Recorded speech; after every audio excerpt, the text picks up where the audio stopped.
Bonjour à tous. Aujourd'hui, je vous parle de Listé, autobiographie de Jean-Paul Manganaro. Jean-Paul Manganaro, donc c'est un auteur que je ne connaissais pas avant de lire donc ce roman. Il est professeur d'université spécialisé en littérature italienne et donc il a écrit de nombreux ouvrages et celui-ci est donc son dernier, il est paru en 2015. Alors je le trouve très intéressant ce livre parce que, donc, comme son titre l'indique, Listé, autobiographie, on a affaire ici à une autobiographie, mais en fait une autobiographie de Liz Taylor. Donc il y a un côté assez drôle sur le fait que ce soit donc un auteur extérieur, Jean-Paul Manganaro, qui nous dise qu'il va écrire l'autobiographie de Liz Taylor. Il y a une contradiction dans les termes puisque normalement ça devrait être Liz Taylor elle-même qui écrirait son autobiographie. Et là non.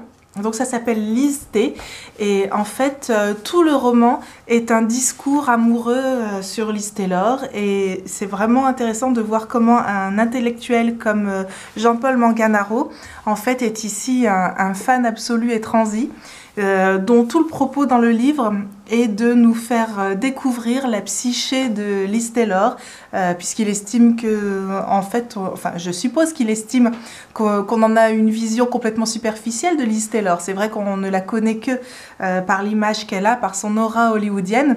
Et donc le projet de ce livre, c'est de nous faire découvrir l'intériorité de Liz Taylor.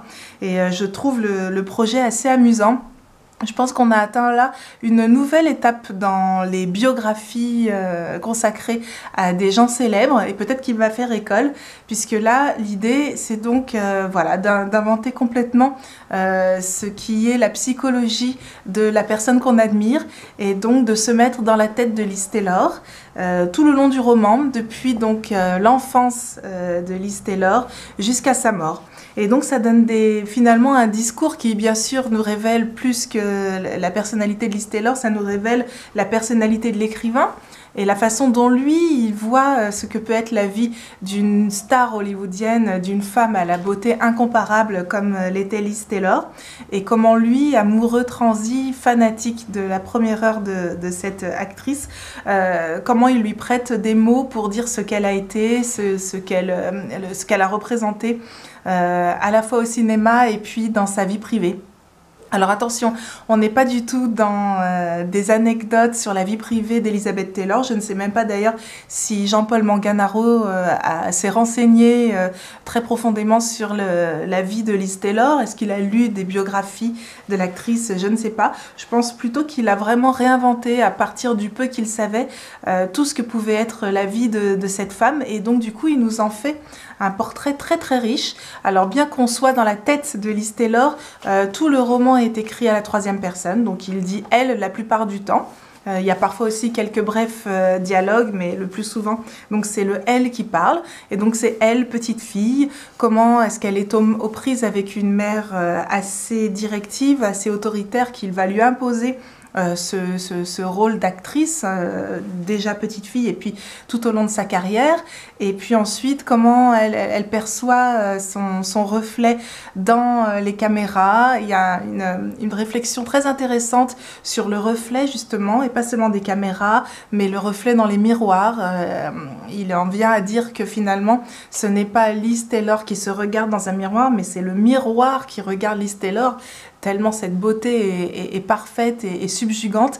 Même les miroirs se mettent à la regarder, exactement comme dans ces contes de fées où l'on demande au miroir qui est la plus belle et c'est le miroir qui répond et qui donc regarde puisqu'il peut dire qui est la plus belle.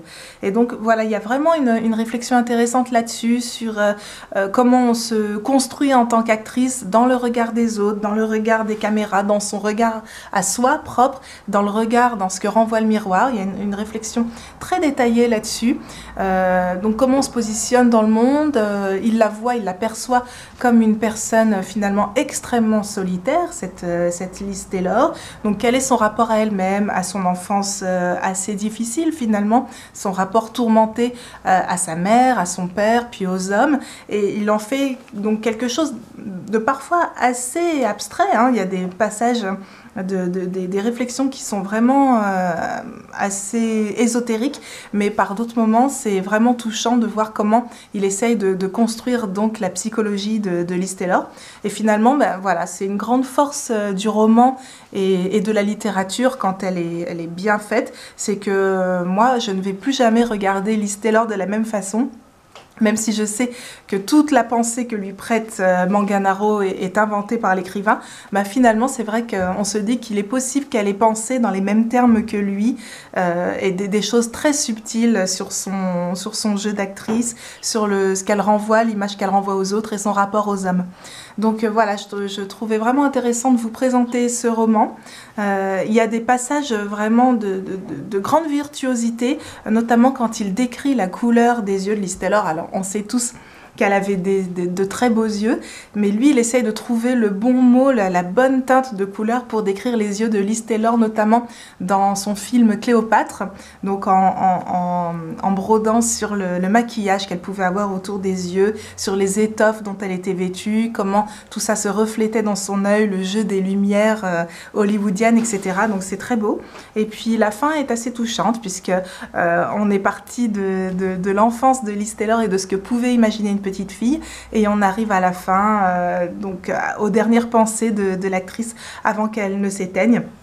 Et c'est là qu'on voit également qu'on n'a pas besoin d'être une femme pour bien comprendre ou bien parler des femmes, puisque là, lui, bon, bah, il est aux antipodes de ce que a pu être Liz Taylor. C'est un homme, c'est un intellectuel, et voilà, il se coule très bien dans la personnalité de cette femme, dans son rapport aux hommes, et dans donc l'aura qu'elle a pu comme ça projeter, avec une réflexion aussi très intéressante sur une supposée concurrence et admiration entre Liz Taylor et Vivien Leigh. Alors je ne sais pas si cette concurrence et cette admiration a vraiment existé, mais c'est vrai que finalement Vivien Leigh, cette très belle actrice brune qui a joué dans Autant en emporte le vent, avait un peu effectivement le même physique que Liz Taylor. Donc voilà, si vous voulez passer un bon moment entre érudition, discours très subtil sur la réflexion sur le temps qui passe, sur le fait d'être admiré, le regard, etc. Et puis le rapport qu'on peut avoir, nous, avec Liz Taylor et ce qu'on peut en connaître. C'est très amusant de lire ce roman que je vous conseille, donc de Jean-Paul Manganaro. Voilà, c'est tout pour aujourd'hui. À bientôt. Ciao.